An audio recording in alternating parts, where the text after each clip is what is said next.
धूम्रपान मद्यपान गर्भधारणा थांबवतं, पण कसं? एक सिगरेट शरीरात हजारो केमिकल्स सोडते आणि त्यातील निकोटीन थेट जनन क्षमतेवर प्रहार करते. महिलांमध्ये गर्भाशय कमकुवत होते, ओव्ह्युलेशन अनियमित होतं आणि गर्भ राहायची शक्यता मोठ्या प्रमाणात घटते. पुरुषांमध्येही परिणाम तितकाच गंभीर आहे. शुक्राणूंची संख्यावेग आणि गुणवत्ता तीनही कमी होतात. मद्यपान हॉर्मोन्सचं संतुलन बिघडवतं, ज्यामुळे पीसीओएस, अनियमित मासिक पाळी आणि गर्भधारणा उशिराने होण्याची समस्या वाढते. आणि गर्भधारणा झाल्यानंतर धूम्रपान मद्यपान केल्यास तर धोका आणखी वाढतो, जसं की अकाली प्रसूती, बाळाचं कमी वजन, मेंदूचा विकास मंदावणे आणि गर्भपाताची शक्यता वाढते.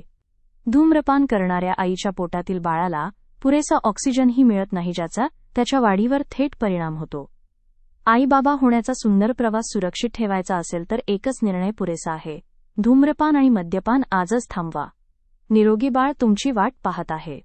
अशीच गर्भसंस्कारची उत्तम माहिती नियमित मिळण्यासाठी आमचे पेज फॉलो करा. सुख आयुर्वेद गर्भसंस्कार केंद्र, सोलापूर.